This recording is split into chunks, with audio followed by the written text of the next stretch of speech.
Hey guys, welcome to the Rad Dad channel. This is Johnny. I've had this topic on my mind for a little while.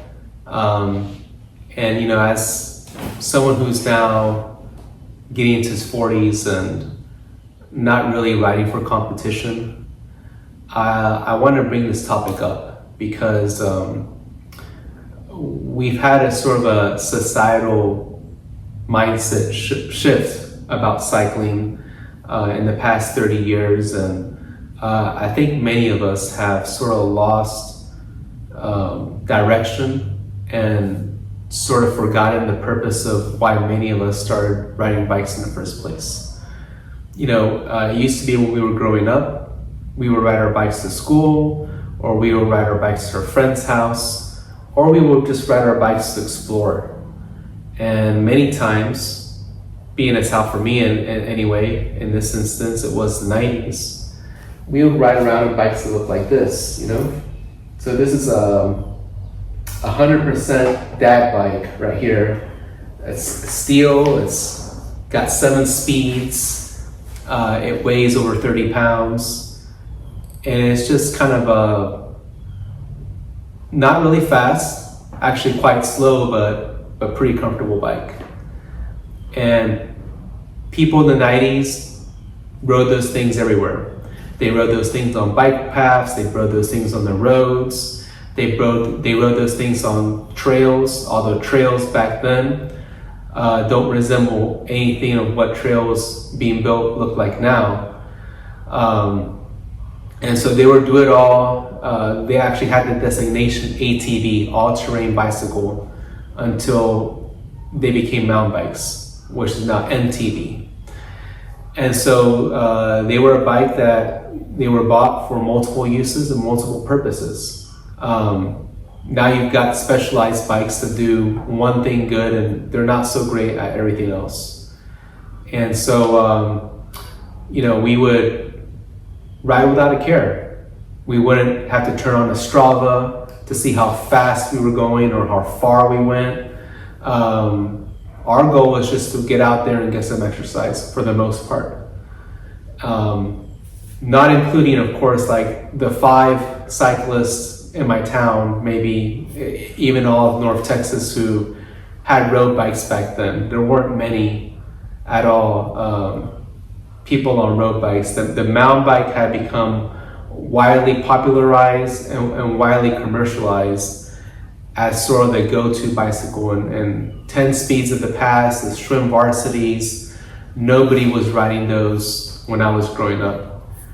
And so the societal mindset shift happened because of Lance Armstrong, because of his success in cycling, because of his stature as an icon, especially as a national icon. It sort of changed the way people approach cycling. After his victories here in the US, people started to pay more attention to the performance side of it, and people started to get road bikes, and road bikes started to become more widely popularized and I would dare say even more accessible.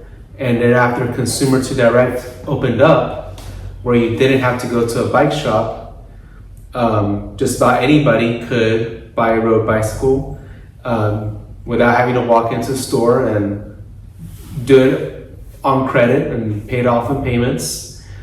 And so this kind of made it a little more to where when people thought about cycling, they started thinking, okay, road bikes, spandex, lycra, jersey, and all the stuff that goes with it.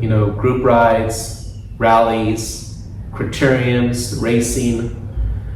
And they started to move away from that image of freedom we had in the 90s, where we could just go hop on a mountain bike, ride around town, go out and ride our trails, and never think twice about it. Just, hey, this is just what I do, right? Riding for the sake of riding. Now riding to many has to be some kind of ceremony where they have to don on some spandex like they're superheroes in their own story and go out and defeat their enemies Strava time on a segment. So where does that put us as a society? I think our society, especially the ones who practice the sport, might not be in a better place for it. I think it sort of puts us in a sort of a self-absorbed kind of mindset that, especially as I've gotten older now, I'm recognizing and making efforts to move away from. And so, yeah, I just wanted to share that thought. I invite friends on rides. A lot of times they won't go because they have a race or something they gotta do. But they'll turn down my invitation to go on rides. And it's, I understand everyone's got their goals, but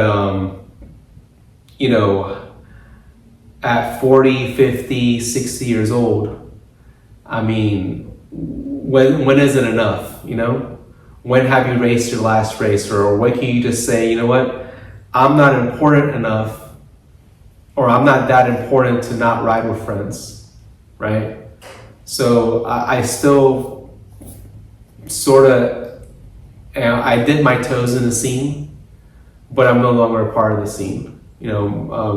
My riding is done for my own health and well-being and physical maintenance, and not to compete with others, right? I think I'm at a point where I'm completely past that. I still enjoy the occasional event if it's nearby. I'm not going to drive 2 hours to go to a bike ride or a race or an event like that. I'm certainly not going to race criteriums because I enjoy my collarbones not being broken.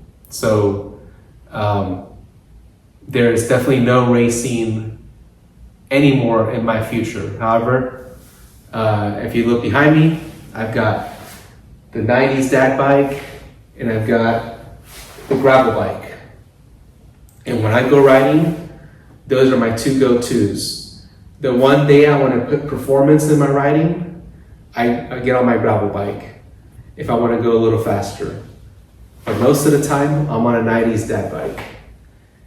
So this is my new approach to cycling. I wear spandex once a week just because I sweat a lot when I'm going fast. And I don't want to dirty out my regular clothing. But for most of my riding, I'm in a t-shirt and shorts, just like I was when I was a kid growing up, right? There was no reason to move away from that. So I'd like to get your thoughts on it. Is competition in cycling overrated? When is enough enough, right? How can we move this from a recreational pursuit, sport,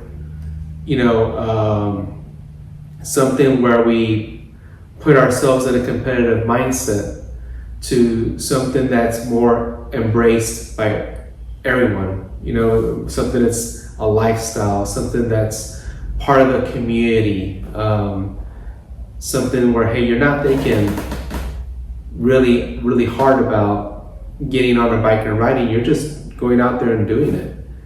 It's part of your life. It's a means to an end rather than the main event, right, in our lives. And so, there's some people who identify themselves, their whole identity is on being a cyclist.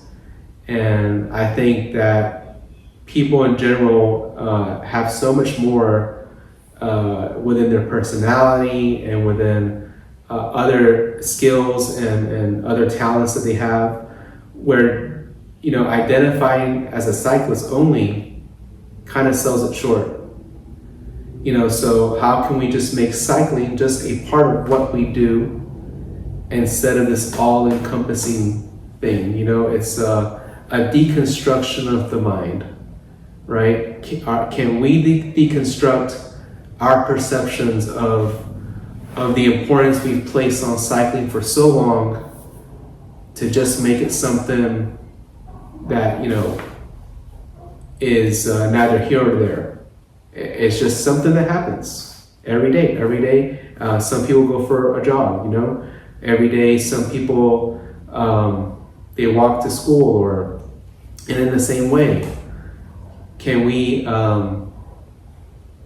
tether down that image that we've built ourselves up on? Can we step off that pedestal and just accept the fact that, we're at a certain age, no one's going to Tour de France. At a certain age, no one's making money being a cyclist, and you could be the best 40-year-old cyclist in the world. You're not going to get a professional contract. You're not going to make money off of doing it. So, I'm speaking to the guys who are my age or a little older. I'm speaking to you. When's enough? When have you finally had your last ride? When is it time to pack it in and say, hey, you know what? Rather than trying to do all this base training and all these miles, I'm gonna go out on a ride with my kids. I'm gonna go out on a ride with my wife. I'm just gonna go out for a ride just because I enjoy riding. I just want to ride down the street and go to a coffee shop. I want to ride and bring my camera with me and just do sort of like a photo exploration. Because at a certain point, it has to be sort of your lifestyle. It has to mean more than just I went out there and I put in miles. So that's my thoughts. Feel free to share your thoughts. I understand some of you might feel that riding for competition or riding to be fast, that's sort of a self-discipline, and I understand that because I've been of the same mindset for a long time. But what I'm doing is I'm hoping to challenge the notions that we put for ourselves of how important is that really, and are there other things that are more important that we're missing out on? Thanks again for watching. If you like this video, feel free to subscribe. And if you have a comment, please leave it in the comment section below. Thanks again.